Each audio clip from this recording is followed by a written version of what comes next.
Hemos estado en las últimas semanas hablando acerca de cómo vivir vidas cristianas poderosas, victoriosas, bendecidas. Y como hemos venido diciendo, esto no es una especie de suerte, de lotería, ¿no? Que a unos les toca y a otros pobrecitos que no hay manera, sino que hay unos principios generales que hay que conocer, verdades que hay que conocer y aplicar a nuestro diario vivir.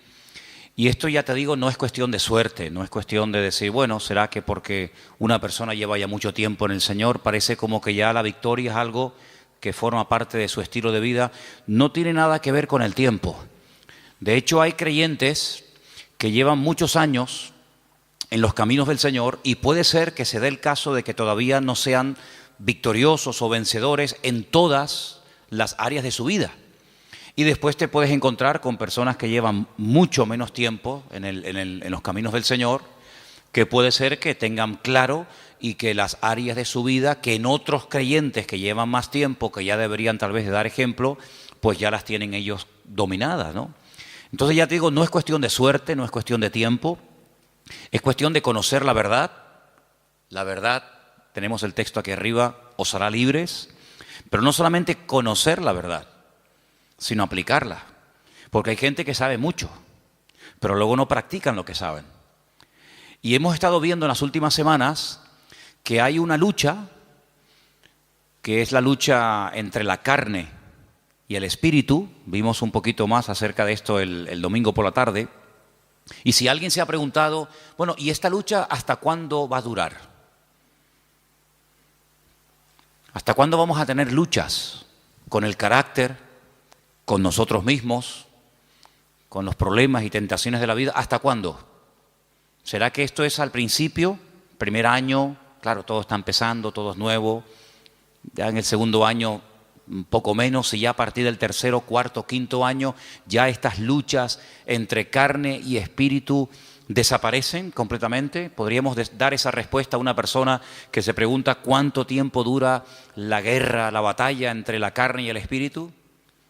Pues no, sería totalmente incierto, sería falso.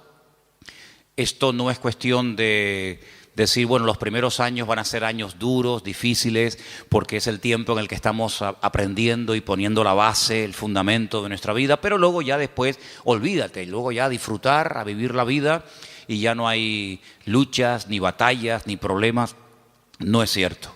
Si alguien te ha enseñado o si has escuchado a alguien que predica así, pues no es verdad. Porque la batalla, la lucha entre la carne y el espíritu durará toda la vida.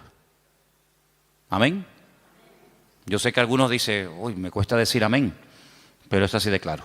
Te va a durar toda la vida. Y en esta tarde vamos a leer unos versículos de Gálatas capítulo 5 que se parecen mucho, mucho a los versículos que leímos el domingo por la tarde, que era el capítulo 8 de Romanos. Ahora pues ninguna condenación hay para los que están en Cristo Jesús, los que no andan conforme a la carne, sino conforme al Espíritu. Y vimos cómo el capítulo 8 de Romanos, que es un capítulo extraordinario, donde las palabras clave son carne y espíritu, espíritu y carne, aparecen muchas veces con diferentes connotaciones, con diferentes aplicaciones. Ahora cuando comencemos a leer en Gálatas capítulo 5, verso del 16 en adelante, te va a dar la impresión, te va a dar la sensación de que seguimos leyendo la carta de Pablo a los romanos. Pero no tiene nada que ver con la carta de Pablo a los romanos. Esta es otra, esta es la carta a los Gálatas. Y voy a comenzar a leer a partir del versículo 16. Digo pues, andad en el Espíritu. Ya esto ya lo había dicho también a los romanos. No satisfagáis los deseos de la carne, porque el deseo de la carne es contra el Espíritu, y el del Espíritu es contra la carne. Y estos se oponen entre sí, para que no hagáis lo que quisierais. Pero si sois guiados por el Espíritu, no estáis bajo la ley. Manifiestas son las obras de la carne. Y ahora usted, si quiere, las puede ir contando para que usted se dé cuenta cuántas manifestaciones diferentes hay de la carne. lectura que por cierto se leyó también el domingo a la tarde, solamente la volvemos a repetir. Las obras de la carne son manifiestas y son adulterio, fornicación, inmundicia, lascivia, idolatría, hechicerías, enemistades, pleitos, celos, iras, contiendas, disensiones, herejías, envidias, homicidios, borracheras, orgías, y no ha terminado la lista, sino que simplemente la acorta y dice, y cosas semejantes a estas, y que hay más, acerca de las cuales os amonesto, como ya os lo he dicho antes, que los que practican tales cosas no heredarán el reino de Dios. Y ahora cambia completamente el tono. Ahora se va al tema del Espíritu y dice, mas el fruto del Espíritu es amor, gozo, paz, paciencia, benignidad, bondad, fe, mansedumbre, templanza. Contra tales cosas no hay ley. Los que son de Cristo han crucificado la carne con sus pasiones y deseos. Si vivimos por el Espíritu, andemos también por el Espíritu. No nos hagamos vanagloriosos e irritándonos unos a otros, envidiándonos unos a otros. Si Pablo nos presenta un panorama muy real. Pablo en ningún momento presenta a las iglesias que él pastoreó y fundó en su época como iglesias, como comunidades perfectas, donde no había celos, envidias, no había en definitiva pecado. Claro, si así fuera, nosotros nos sentaría muy mal y nos sentiríamos como los peores cristianos del mundo si leyéramos que los Gálatas, los Corintios, los Filipenses, los Tesalonicenses eran hermanos donde nunca ocurría nada malo, nada negativo, no había envidias, ni peleas, ni celos, ni discrepancias entre los hermanos. Pues nosotros al leer eso, si fuera así, diríamos, Señor, pero qué malos somos. Somos unos pésimos cristianos, porque mira cómo vivían nuestros hermanos del siglo I, sin criticarse, sin tener envidia entre ellos, sin haber competiciones, celos, divisiones, ¿verdad? Sin embargo, el panorama es todo lo contrario. Es todo lo contrario. Mire, si fuéramos a la primera iglesia, a la iglesia primitiva, la iglesia madre, la iglesia de Jerusalén, una iglesia, pues imagínate tú, estaban allí todos los apóstoles, todos los discípulos del Señor, atendiendo, pastoreando la iglesia. De los 12, eran 11, porque uno, todos sabemos que se quitó la vida, Judas, pero el resto estaban allí. Ahí estaba Juan, estaba Tomás, estaba Pedro, estaba Santiago. Así que los mejores maestros, los mejores pastores, testigos presenciales de los milagros y de las enseñanzas del Señor. Algo increíble, una iglesia próspera. Dice la Biblia que no había necesitados entre ellos, no había necesitados. No había gente de clase alta, de clase baja, gente con un poder adquisitivo tremendo, gente que los pobrecitos no tenían ni para comer. Dice que entre ellos no había necesitados. ¿Y cómo solucionaban este problema? Porque en las iglesias hoy en día se ven muchas diferencias. Gente que está muy bien, gente que no está tan bien, gente que le sobra de todo, gente que le falta de todo. Pues ¿cómo es posible que en aquellos tiempos el Señor diga, y está escrito, y eso ha sido inspirado por el Espíritu, lo cual no es ninguna exageración ni mentira, que en la iglesia no había ningún necesitado? Bueno, pues muy fácil, muy fácil. Dice la Biblia que los que tenían mucho, vendían, se desprendían de su patrimonio y lo repartían a los que no tenían. Sí, pero bueno, es que eso es lo que dice la Biblia, que los que tenían propiedades, no todos tenían propiedades, evidentemente, pero los que tenían propiedades, los que tenían un patrimonio muy grande, lo vendían y no se lo quedaban para ellos, sino que dice que lo repartían, lo ponían a los pies de los apóstoles y ellos sabían a qué familias y a qué hermanos y cómo y cuándo repartir, de tal manera que dice que no había. De puertas para afuera, en el mundo, en la calle, habría, imagínate tú, mendigos, necesitados, pero dice que en la iglesia no había necesitados entre ellos, sino que todos tenían todas las cosas en común. Entonces, claro, muchas veces la gente dice, pero hermano, las cosas que se leían en la Biblia, aquellos milagros, aquellos acontecimientos tremendos, hoy en día no se ven. Hombre, evidentemente, ¿cómo se van a ver? si la vida de los cristianos no tiene absolutamente nada que ver, nuestras vidas, con eso de la propiedad privada y con eso de la privacidad, etcétera, etcétera, nuestras vidas no tienen nada que ver con la vida que aquella gente llevó, por lo menos durante un tiempo. Y uno dice, una iglesia tan bendecida, con tantas enseñanzas, con los apóstoles, con milagros, porque mira que había milagros allí, milagros que a veces ocurrían hasta sin pedirlos, sin querer.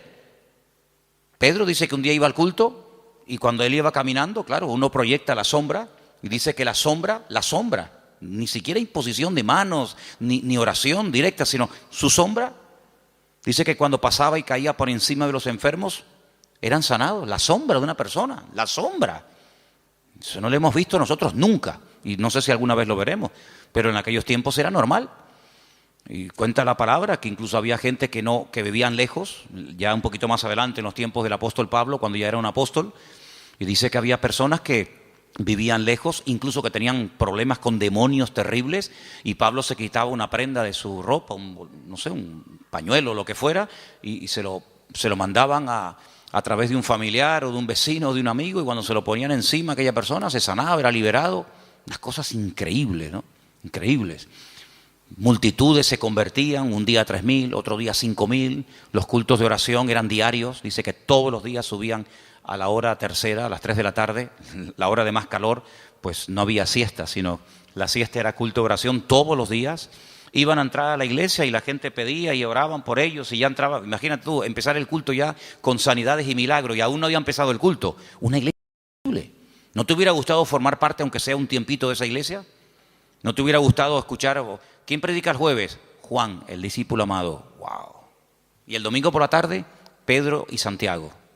Y el próximo jueves, Tomás. Y el siguiente, una gloria increíble. Pero ¿cuál fue el primer problema de esa iglesia? ¿Cuál fue el primer problema? ¿Económico? No, porque no tenían problemas económicos, porque ya ellos sabían cómo solucionar los problemas internos de la iglesia. Ellos sabían perfectamente, oye, no llega para tal, pues no pasa nada, si no llega, yo tengo una casa, la vendo, pum, y con eso se paga no sé qué. Oye, que ahora no tenemos para no sé qué, no pasa nada, tengo un terreno. Ellos sabían perfectamente cómo solucionar los problemas económicos. Entonces, ¿cuál fue el problema de la iglesia? Si no fue económico, si no fue falta de crecimiento, si no fue mala doctrina, mala enseñanza o herejías, ¿cuál fue? Murmuración. ¿Cómo? ¿Pero cómo se pueden murmurar? ¿Cómo se pueden criticar unos a otros los hermanos en semejante iglesia? ¿Y por qué murmuraron? Porque cuando llegaba la hora de la comida, que por cierto comían todos juntos porque era una especie de gran comunidad, pues no sé, dice que las viudas que eran de origen judío, parece, no sé si es algo que realmente era así, pues eran criticadas por otras viudas que dicen, mira, a ella le has puesto 2 chuletas, a mí me has puesto una sola. Yo veo en el plato de ella que le has puesto 3 papas, a mí me has puesto 2, y las de ella son muy grandes, las mías son muy chiquititas. ¿Cómo puede ser que una iglesia tan bendecida y tan próspera y tan impactante y tan de todo, el primer problema que registre la Biblia fuera murmuración? Pues ese fue el primer problema de la congregación. Y de ahí nace la idea de nombrar diáconos, ayudantes, colaboradores, que cuando llegue la hora de la comida, pues ellos sean los que distribuyan y se evite este problema en la congregación, porque no vamos a permitir que por la comida y por la murmuración se frene el avance y se estropee el buen ambiente espiritual que hasta hoy hemos tenido. Y entonces dijeron, vamos a nombrar 7 hermanos de confianza, 7 hermanos que los vamos a poner como diáconos, que se van a encargar a partir de hoy de solucionar este tema. Porque nosotros no nos vamos a poner ahora a servir las mesas. Lo nuestro es otra cosa. Lo nuestro es la palabra, la oración, tener comunión con el Señor, atender espiritualmente al pueblo. Pero ahora si nos vamos a poner a dar de comida a miles y a miles de personas, se nos va el día en esto y al final no cumplimos con lo que teníamos que cumplir.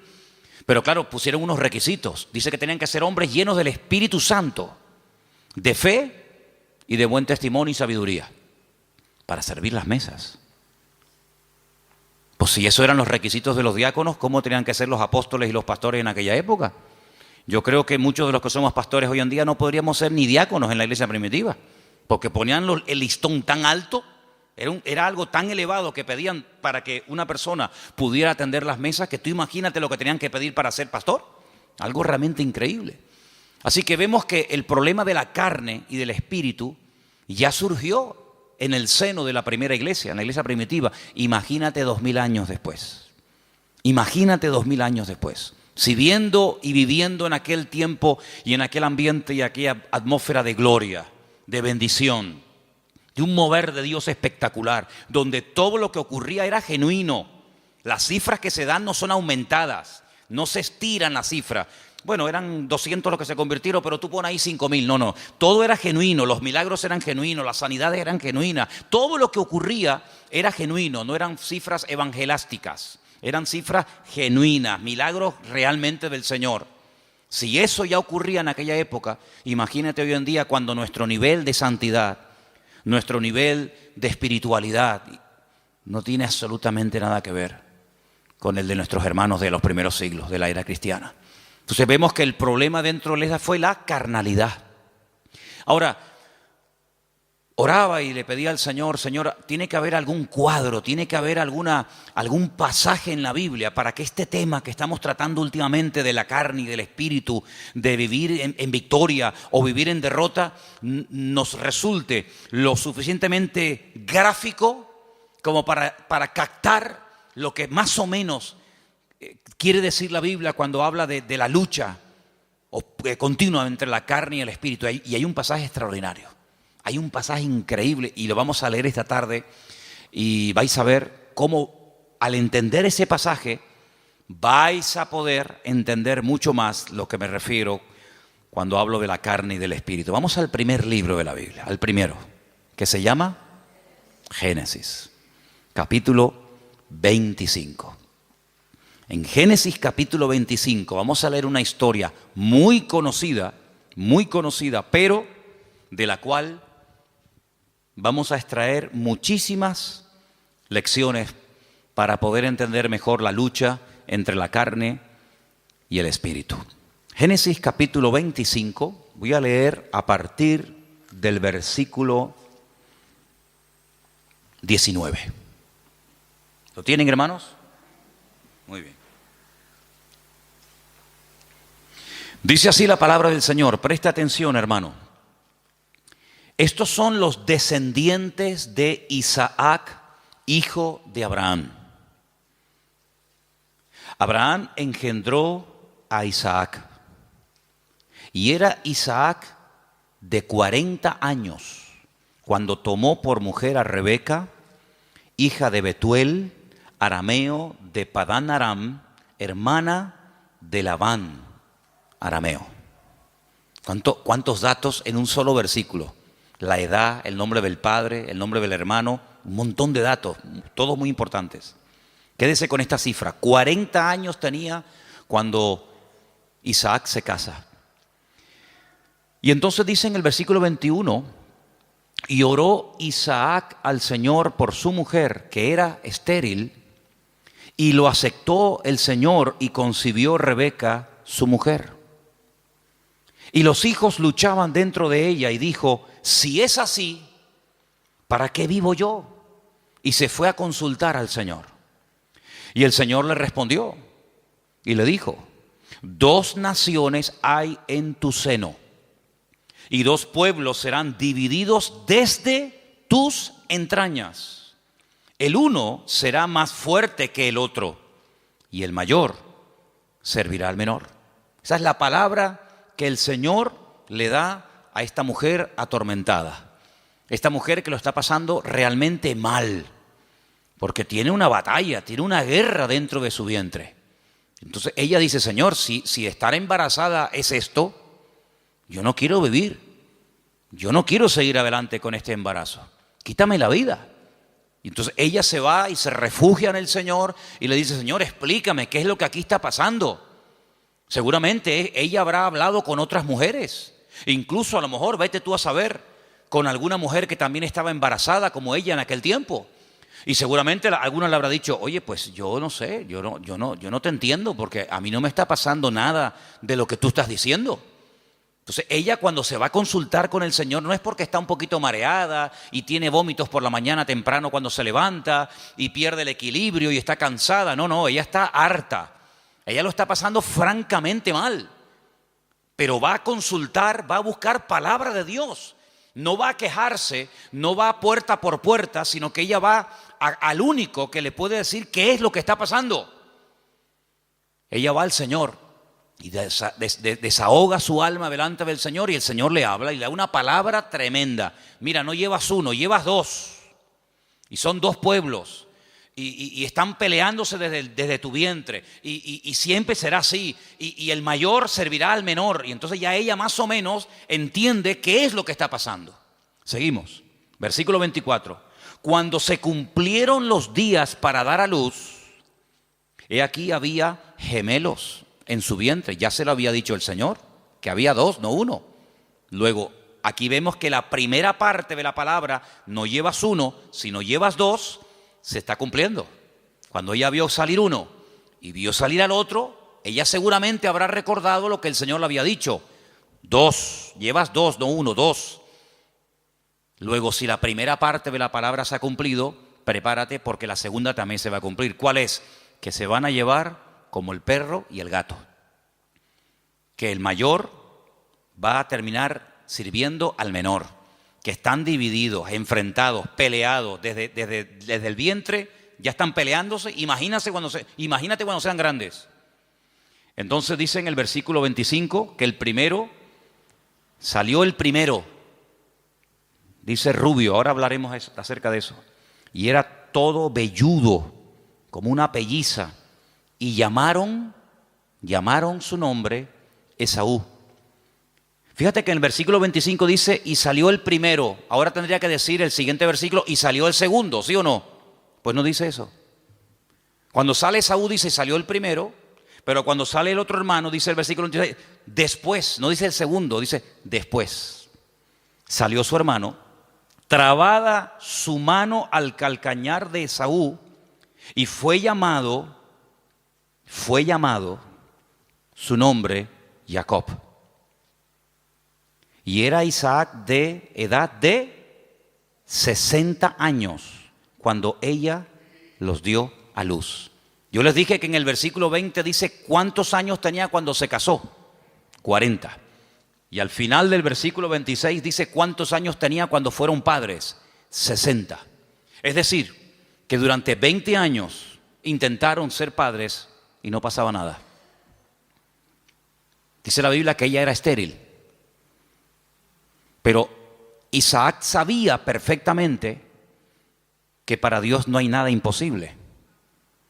Porque Isaac es el resultado de una oración de fe y de una intervención sobrenatural de Dios sobre su madre. Porque ustedes saben que los padres de Isaac fueron Abraham y Sara. Y la Biblia dice que eran gente muy mayor.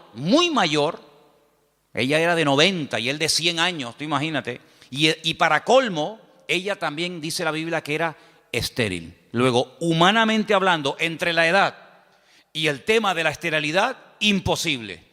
Pero él vive. Él sabe que su madre fue sanada cuando su padre oró por ella.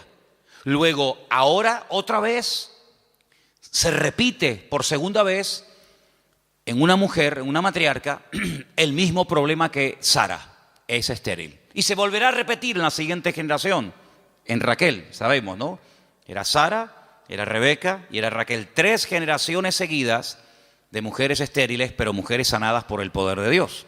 Una generación le daba ejemplo a la otra, y la otra a la otra, y así sucesivamente. Se pasaban la fe de unos a otros. Por eso dice que era la fe de Abraham, la fe de Isaac, la fe de Jacob, el Dios de uno, el Dios de otro, ¿verdad?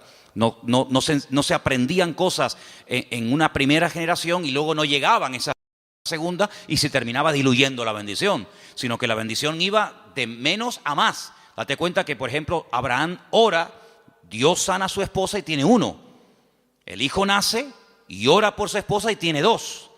Y nace el tercero, que sería el nieto, en este caso el hijo de Isaac, y en vez de 2, tiene 12 varones y una hembra. Luego la bendición siempre va de menos a más.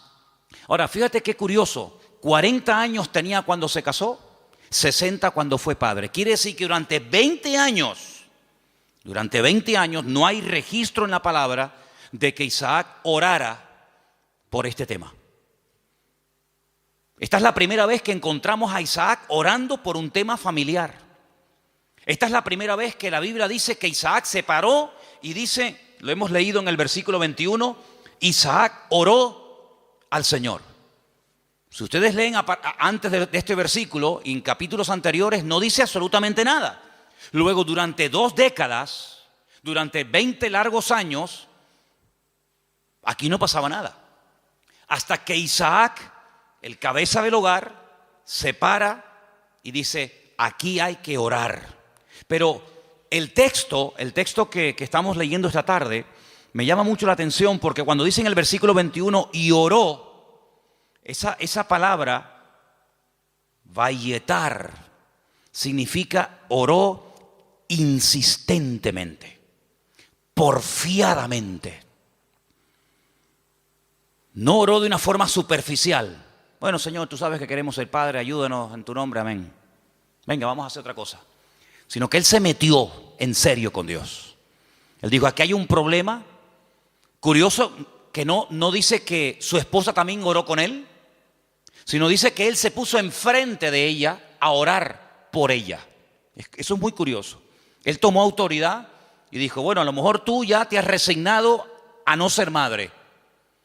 Pero dice que él se paró frente a ella y él oró fervientemente. Bueno, por ahí hay un versículo en Santiago que dice que la oración del justo puede mucho. No dice así, me equivoqué, perdón. La oración eficaz del justo puede mucho. Corregí porque no es lo mismo decir que la oración del justo puede mucho que decir que la oración eficaz del justo puede mucho. Si quitamos la palabra eficaz, da a entender como que todo lo que oramos resulta con éxito, y no es así. Es la oración eficaz. Algún día hablaremos de cómo se arma, cómo se construye, cómo se hace una oración eficaz. Porque hay gente que dice, es que yo oro y yo no veo resultados.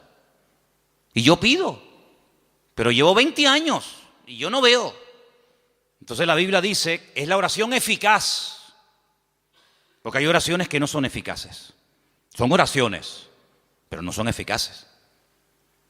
Y una vez conté aquí que Alejandro Magno tenía en su guardia personal un grupo, creo que eran como de 400 y pico mujeres, que las llamaban las amazonas, que eran mujeres que se cortaban un pecho, amazonas, con un solo pecho, se quitaban un seno, porque eran las mujeres que tenían que protegerlo a él, era su guardia pretoriana, por decirlo de alguna manera, era su seguridad privada, personal, y las mujeres, lógicamente, al tener pecho, pues no se puede pegar el arco como un hombre se lo puede pegar y de esa manera apuntar, sino que al no poderse pegar el arco, la flecha no sale como tiene que salir. Entonces se sacrificaban por su rey, se cortaban un seno, pues se llama amazonas, con un solo seno, y de esa manera, donde ponían la flecha o donde ponían el ojo, ponían la flecha.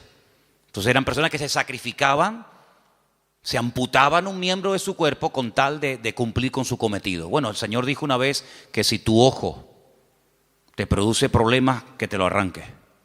O si tu problema no está en los ojos, sino en las manos, pues arráncatela o córtatela. Porque mejor es entrar tuerto, ¿no? Se dice tuerto, ¿no? Mejor es entrar con una sola mano que no entrar. Entonces, si hay algún miembro de tu cuerpo que te está causando problemas, pues ya sabes lo que tienes que hacer. Si lo quieres tomar simbólicamente o lo quieres tomar literalmente, tú verás. Pero tú tienes la responsabilidad de cortar, de quitar de tu vida todo aquello que te está impidiendo obtener resultados.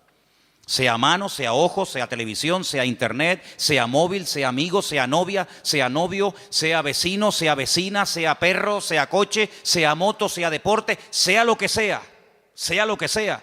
Cuando hablamos de acerca del ojo, no es que necesariamente me voy a arrancar el ojo, porque puedo seguir viendo por el otro. Entonces, estamos en la misma. Sino es todo lo que entra, porque dice la Biblia en Eclesiastés, cuando describe el cuerpo humano, ustedes saben que hay una descripción del cuerpo humano desde la cabeza hasta la coronilla, desde la coronilla hasta la planta de los pies.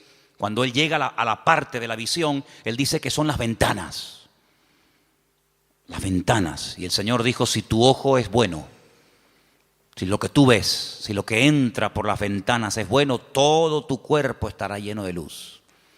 Pero si tú abres la ventana, que son los ojos son las ventanas del alma. Con el alma tú la alimentas con lo que ves. La carne se alimenta con lo que ves. De hecho, lo que ves es lo que después la carne desea. Entonces, de ahí viene el refrán, ojos que no ven, corazón que no siente, ¿verdad? Entonces, cuando tú tienes las ventanas abiertas, pues tienes que saber seleccionar, porque hay cosas que mejor no verlas. Exactamente es con la mano. La mano es, digamos, el miembro que habla acerca de lo que hacemos. Los ojos lo que miramos, lo que deseamos, lo que anhelamos, donde ponemos la visión, que después nos lleva a la acción, de la visión a la acción. Pero la mano representa la acción en sí misma.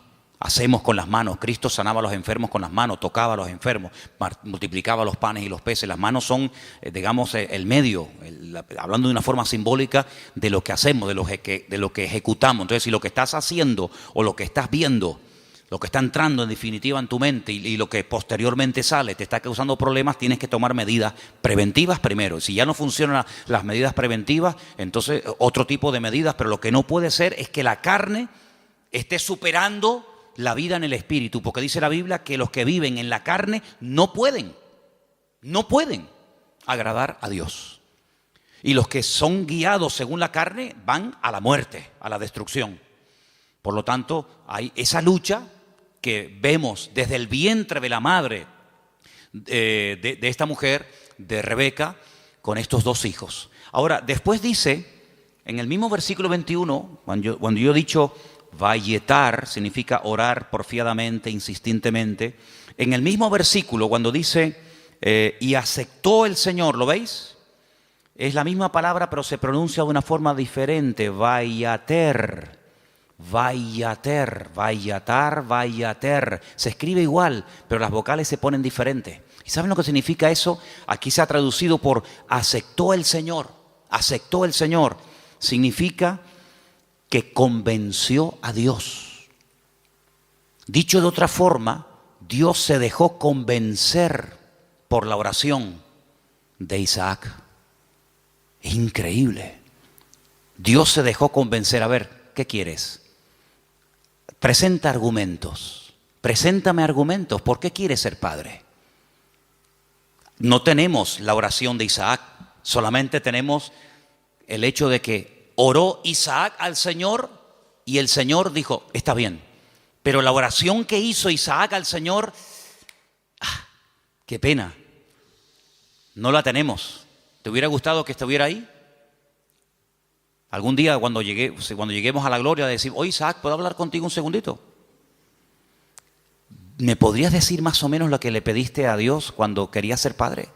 Sí, mira, le dije esto y esto y esto. Tienen que aprender hebreo, si no, no pueden hablar con él. No, son bromas. Pero tuvo que orar de una forma que dice que convenció a Dios. Dios dijo, me has convencido. Ya está, problema solucionado. Fíjate, si en vez de haber esperado de los 40 años que se casó, a los 60, yo pregunto, si hubiera orado a los 2 años de casarse, de esa manera como oró, ¿no hubiera el Señor respondido? Por supuesto. Si hubiera orado cuando tenía 25, cuando tenía 45, 50 años, los gemelos podían haber nacido antes. Pero no hay registro en la Biblia de que Isaac orara a esa edad, con esa intensidad y con ese fervor. Pero sí hay registro en la Biblia, a los 60 años, cuando él ora, el Señor se deja convencer.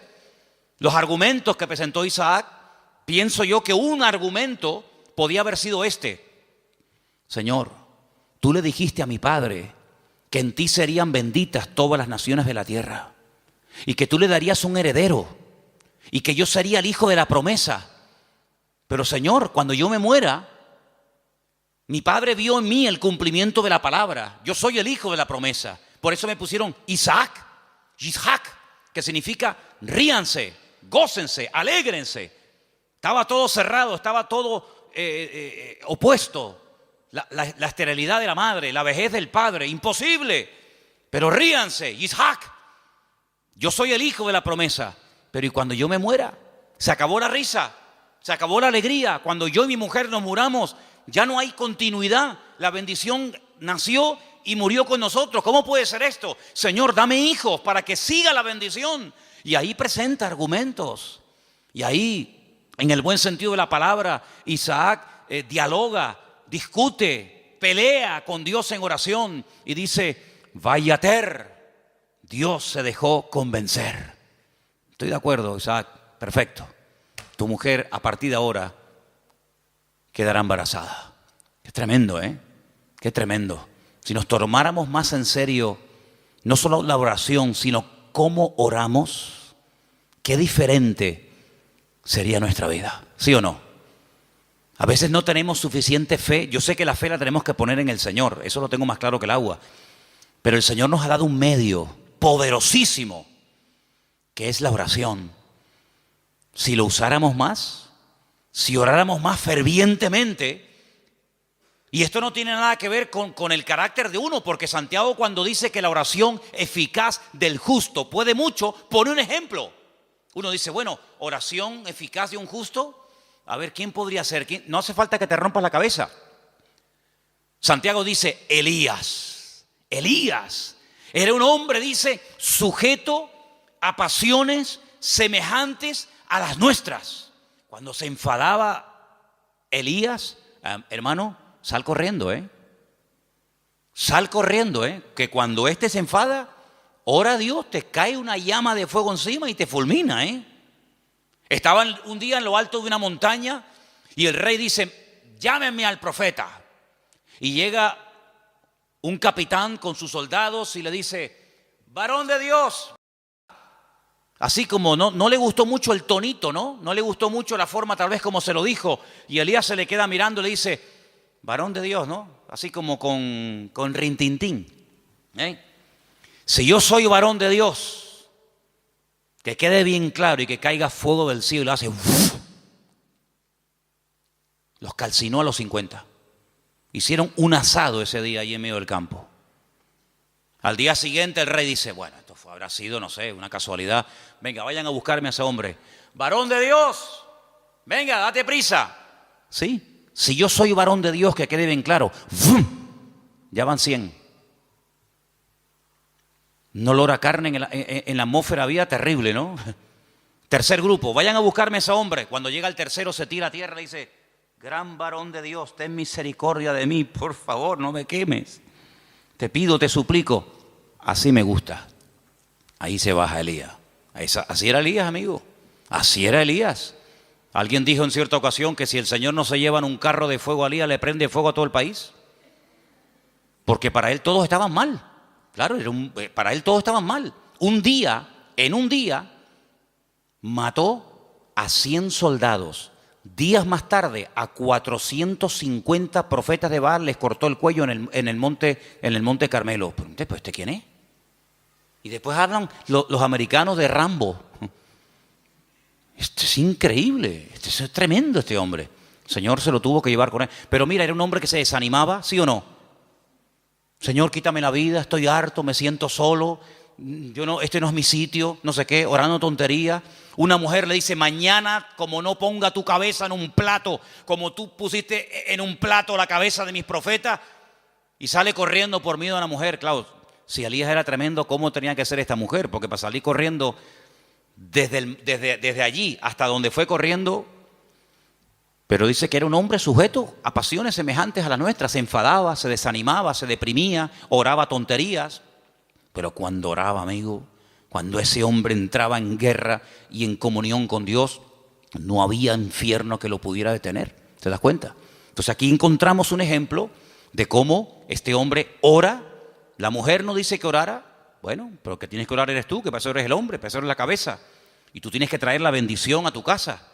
Y la bendición viene cuando tú buscas de Dios, cuando tú oras sinceramente.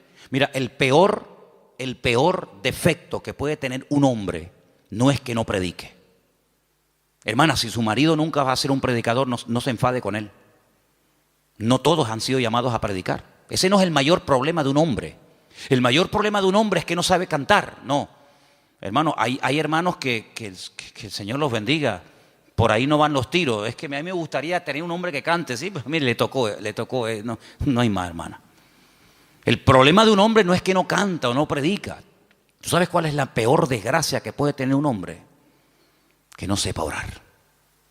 Ese es el problema más grande que puede tener una mujer, es que su marido no ora, que no sepa orar. Porque este hombre, cuando oró fervientemente y oró porfiadamente, insistentemente, automáticamente en la casa, todo cambió, todo cambió.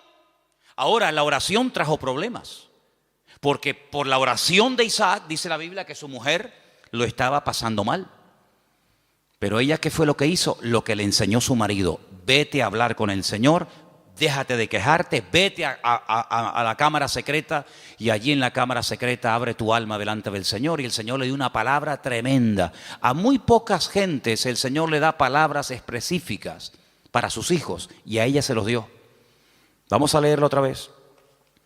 2 naciones hay en tu seno, 2 naciones, 2 pueblos serán divididos desde sus entrañas. Es imposible la convivencia. Un pueblo será más fuerte que el otro pueblo, y el mayor servirá al menor. Tremendo. Este hombre cambió la situación de su casa porque oró por ella.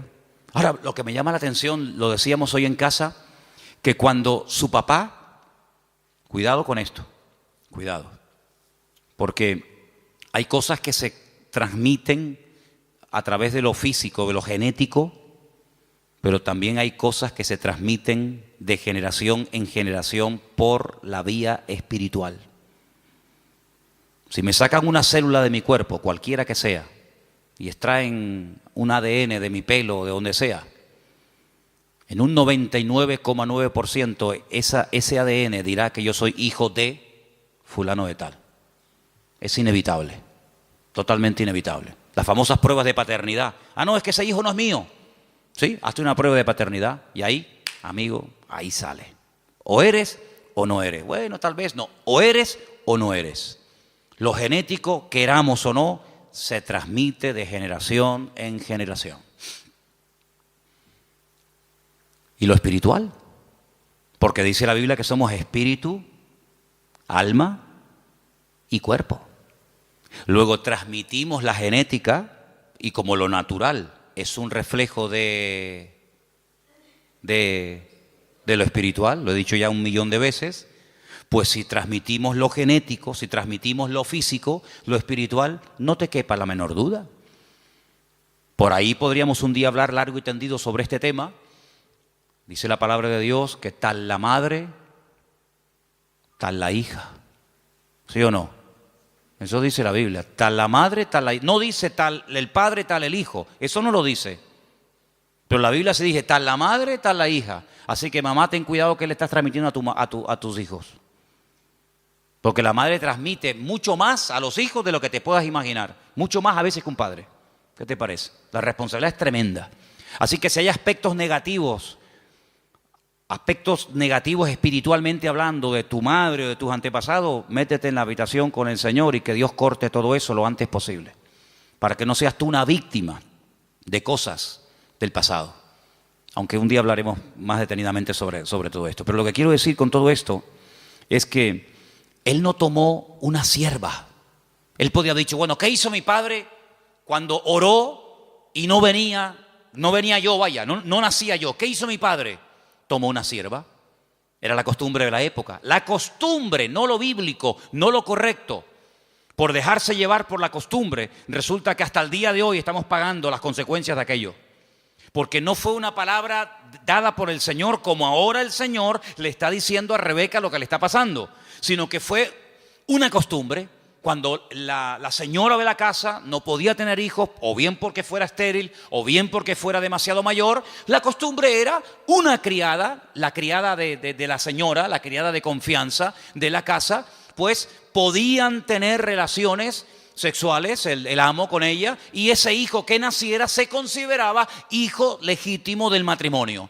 De hecho, había prácticas que a la hora de parir Se ponía una debajo y otra arriba, y las dos hacían como que estaban pariendo, y no, era toda una historia, ¿no? Isaac podía haber dicho, bueno, pues yo voy a hacer lo mismo. Él no hizo eso, porque él aprendió que imitar lo que otros hacen para obtener resultados no es lo correcto. No hay que imitar lo que hacen otros, y mucho menos tomar costumbres y aplicarlas como si fueran principios bíblicos. Tú no tienes que imitar a nadie.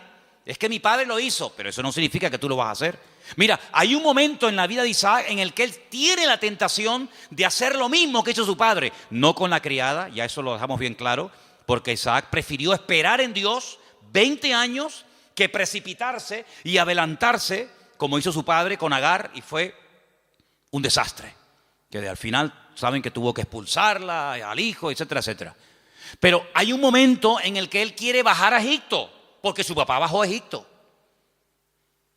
Y entonces el Señor lo para y le dice, no, tú no bajas a Egipto.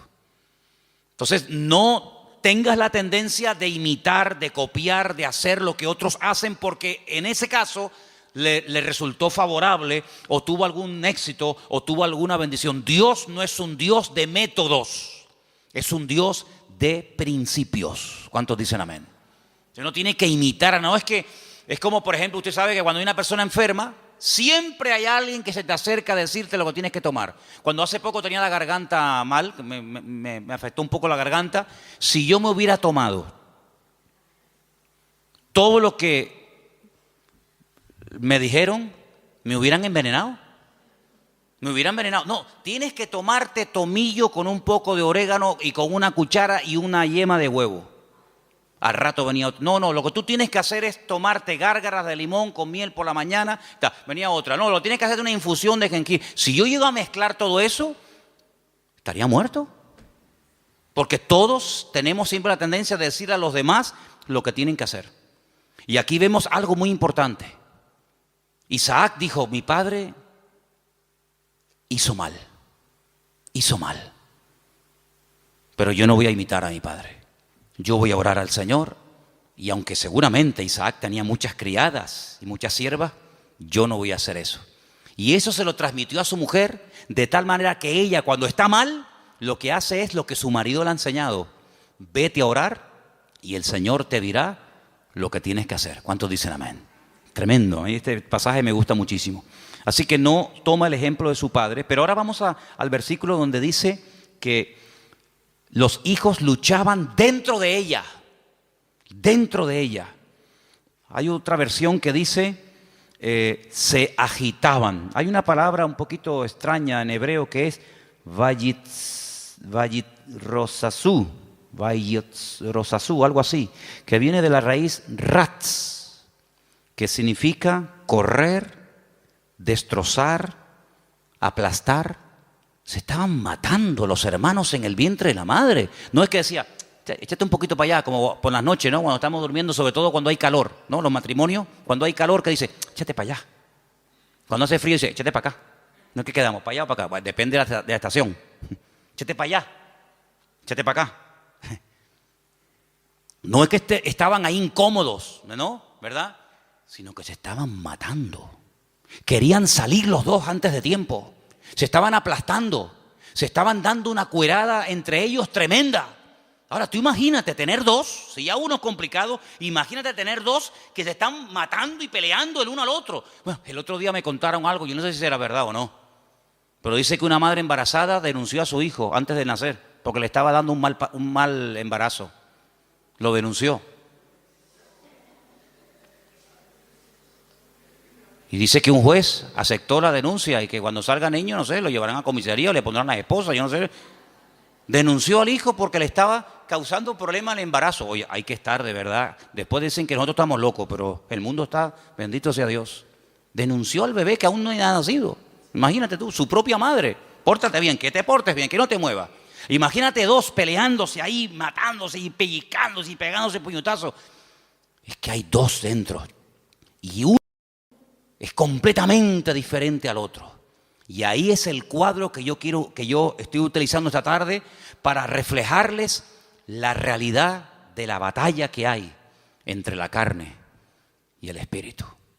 Uno tendría que sentirse tan mal como se sintió Rebeca cuando hay esa batalla interior dentro de nosotros entre la carne y el espíritu, que no nos queda más remedio que ir a hablar con Dios y desahogarnos con el Señor.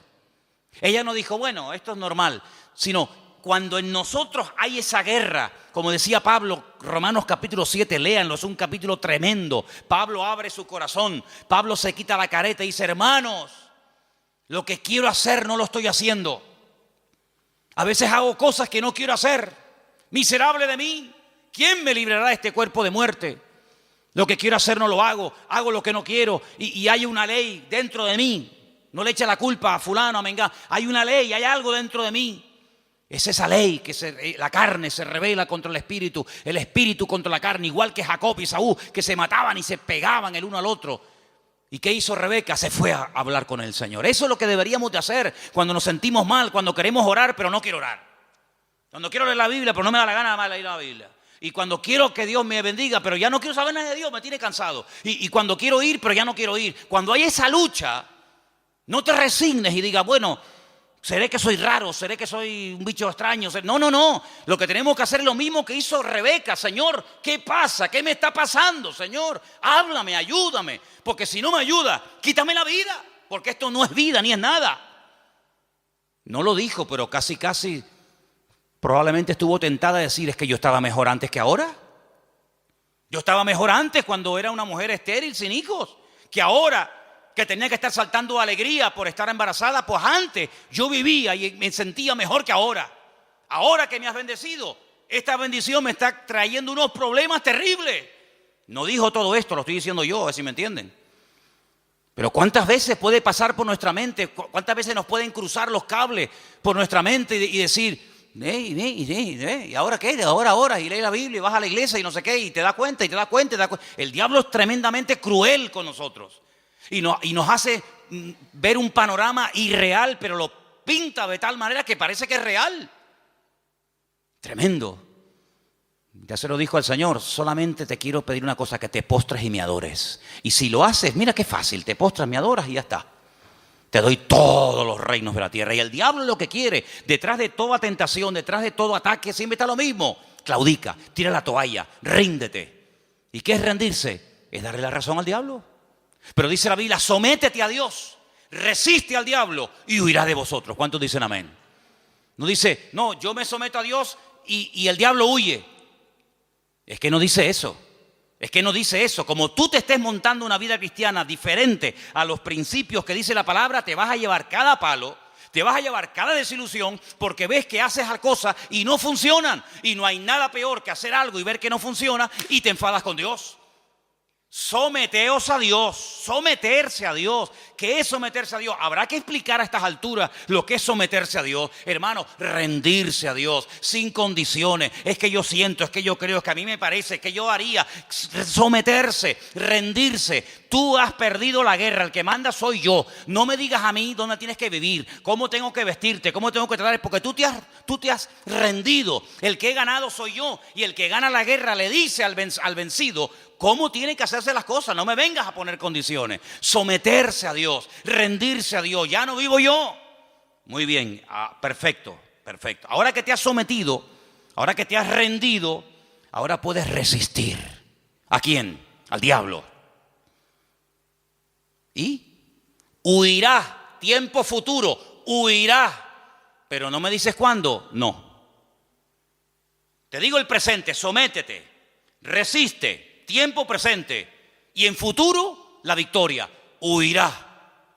Es decir, si tú te has sometido a Dios, tú sabrás, yo no sé.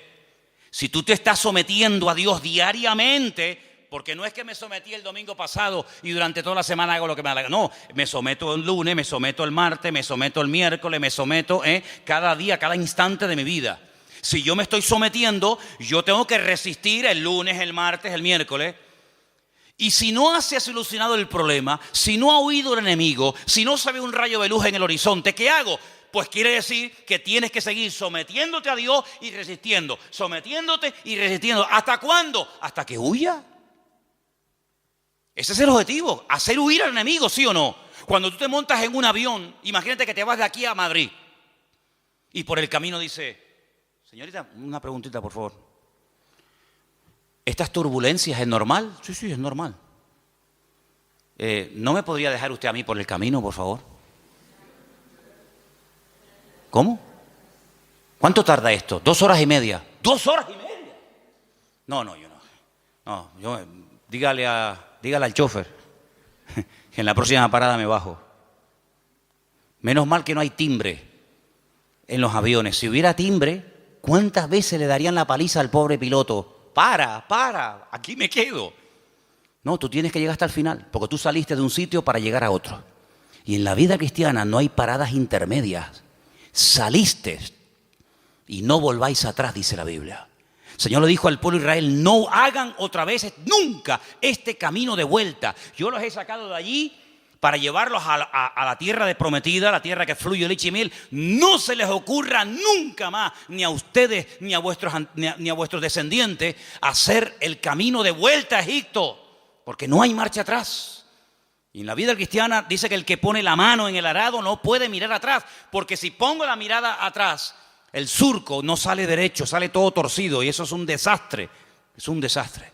Por lo tanto, vemos en este pasaje que se oró, se obtuvo resultados, pero lo que queremos hablar con todo esto es de la diferencia de Esaú y de Jacob, para después darnos cuenta de lo que es la carne y de lo que es el espíritu. Serían divididos, separados, enfrentados desde el vientre de su madre. Es decir, convivencia cero, imposible.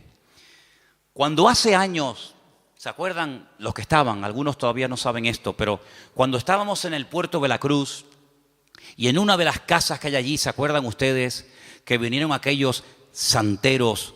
Eran cubanos, total, ¿qué más da? Pero eran cubanos. Hubieran sido japoneses, pues digo, santeros japoneses, aunque nunca me imagino un santero japonés, pero bueno. Vinieron aquellos santeros japoneses y lo primero que me dijeron el primer día, dice, venimos a por ti, por tu casa, por tu iglesia, por tu ministerio, vamos a destruirte. Ya. Yo miré así para que no hubiera ningún hermano y me escuchara. Porque algunos cuando a lo mejor vieron a Cristo volcar las mesas y se sacó el cinturón, dijeron, ¡ah! El Señor se enfadó. Sí, se enfadó, porque hay momentos para enfadarse. Entonces el Señor volcó las mesas y lo volcó correctamente. No se equivocó. ¿Ustedes creen que se equivocó el Señor? Lo hizo todo perfecto. Pues yo le dije a aquello, digo, ay amigo, ustedes no saben dónde han caído. Y una serie de cosas más. Entramos en guerra. Claro, entramos en guerra. Mataron palomas. Me iba por las mañanas allí, tenían todo el patio lleno de huevos, de plumas, de sangre, un pavo degollado, velas negras, cocos, no sé qué. Y yo digo, tú sigue haciendo lo que quieras. Sí, haz lo que quieras. Como si quieres matar una piara de cochinos aquí en el patio, me da exactamente igual. Y el Señor me dio una palabra orando una noche en el muro allí en Jerusalén.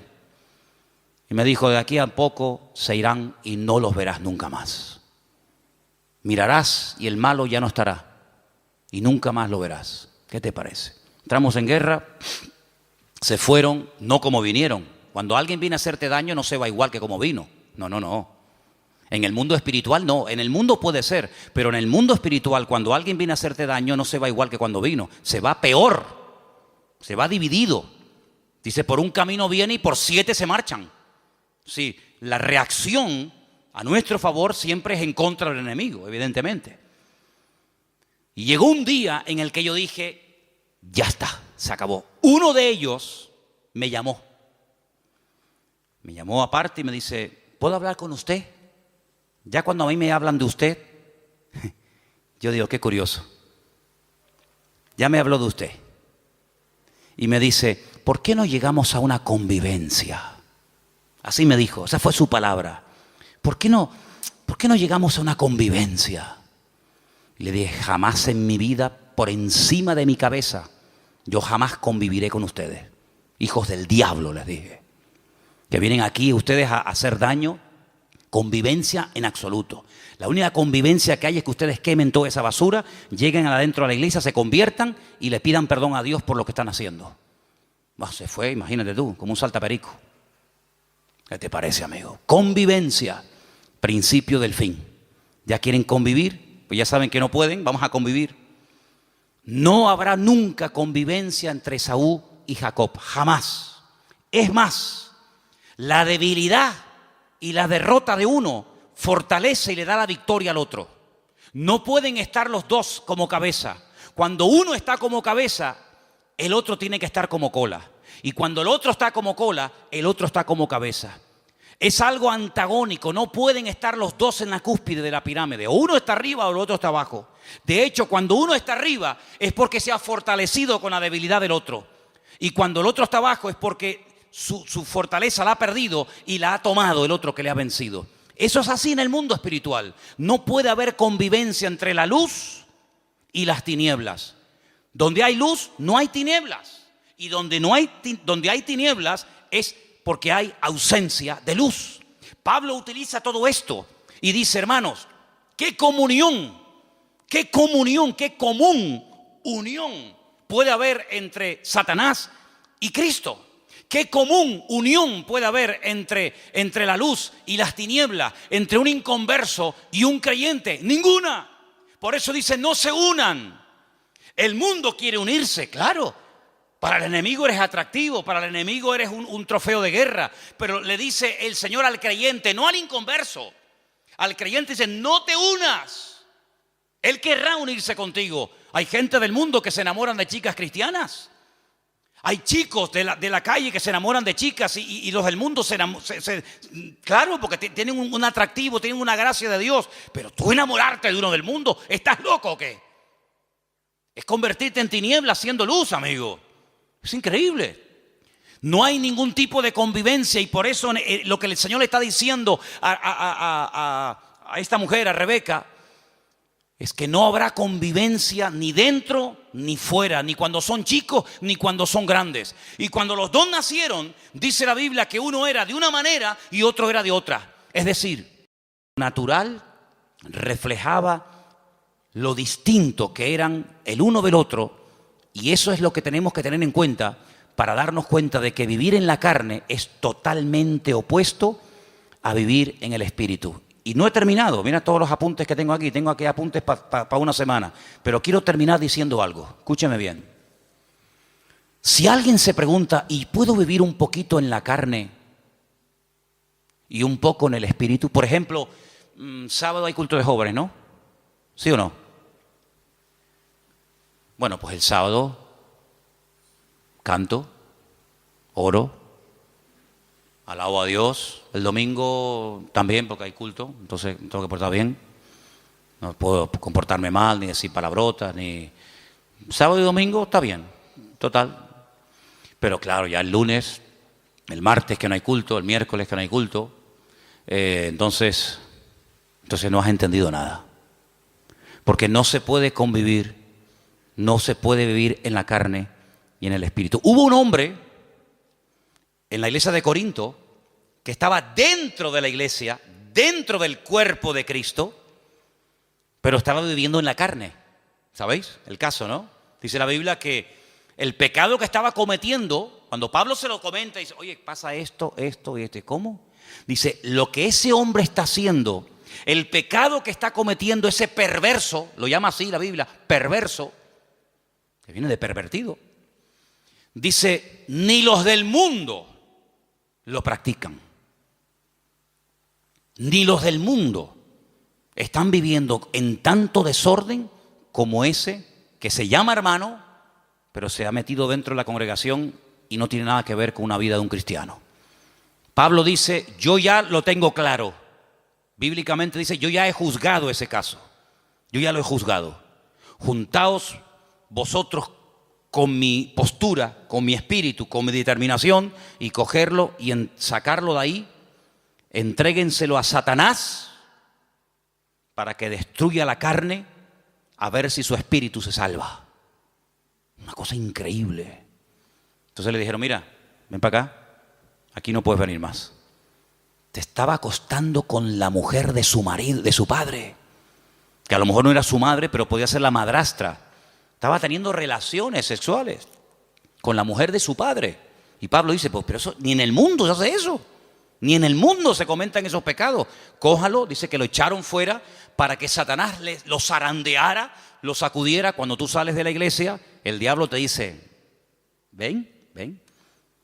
El 4 de junio tú estabas aquí en la plataforma llorando, diciendo, Señor, usa mi vida, voy a servirte, cuenta conmigo, diablo, te reprendo, te ato.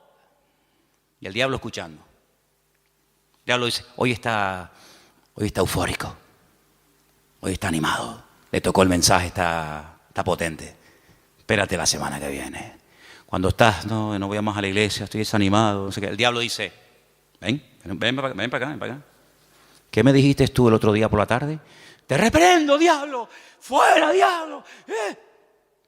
Ven, te mete una sacudida en un minuto que tus 6 meses de cristiano te los tira por tierra, amigo. Te mete una tunda que en algunos casos algunos ni se levantan. Fíjate lo que te digo, ¿eh? Cuando ustedes oren, ustedes se están comprometiendo, el mundo espiritual oye, los demonios oyen, los ángeles oyen, Satanás oye, Dios oye. Y el mundo espiritual tiene una característica que a veces los seres humanos hemos perdido, y es que son pacientes. Son pacientes, saben esperar, son sigilosos como la serpiente, que están horas y horas y horas en un charco de agua colgados en un palo. Horas ahí sin moverse, no pestañean nada, esperando que pase una presa. Uno dice, vámonos ya, aquí no viene nadie, está uno pescando, llevamos 10 minutos, pues espérate un momento, si acabamos de llegar, vámonos ya. La serpiente está ahí esperando, 1 hora, 2 horas, hasta que ¡ra! Son así, amigos.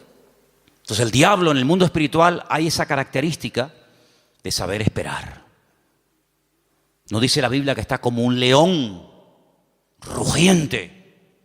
¿Buscando a quién? ¿A quién devorar? A veces no lo tiene fácil, hay que ser sincero. A veces no encuentra uno una presa fácil. Pero cuando el lobo, cuando el león, cuando el animal que va a cazar, que vive de la carne, de lo que mata, va a cazar, no ataca al primero que ve. Jamás hace eso. Se sube en un lugar alto y observa la manada. Hay 3.000 ñus, 200 cebras, 400 antílopes. ¿Y a dónde ataco? ¿A dónde voy? Espera. Y empiezan a observar. Uy, aquel camina raro. Empiezan a mirar. Va cojo, es mayor. Se cansa, va al último. Hacen una estrategia de tal manera que a ese, que no puede ir al ritmo de los otros, lo aísla, la manada se va, lo deja solo, y cuando está solo, encima, débil, enfermo, se le tiran encima y se acabó. El diablo es un ladrón que viene a hurtar, a matar y a destruir. Lo que le da fuerza al diablo en un país son los carnales. Lo que le da fuerza a los demonios en una nación, en un continente, son la gente carnal. Y por eso lo que tenemos que hacer es sacudirnos de la carnalidad. Porque la próxima semana, tal vez el domingo, la segunda parte del mensaje, veremos a dónde se llegó en la relación entre hermanos. Ya era insostenible aquello. Y entonces nos damos cuenta de que Esaú, el carnal, el malo, tenía una cosa que necesitaba urgentemente Jacob para poder triunfar en la vida. Y entonces vamos a descubrir qué es lo que tiene el mundo, qué es lo que tiene Esaú, que a nosotros nos interesa quitárselo, pero cuando se lo quitemos, ahí te quedas, Esaú. Entonces, hermanos, eso es lo que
drifting near. Dark clouds fill the horizon. The storm's approaching you. Say the lightning strike. Why?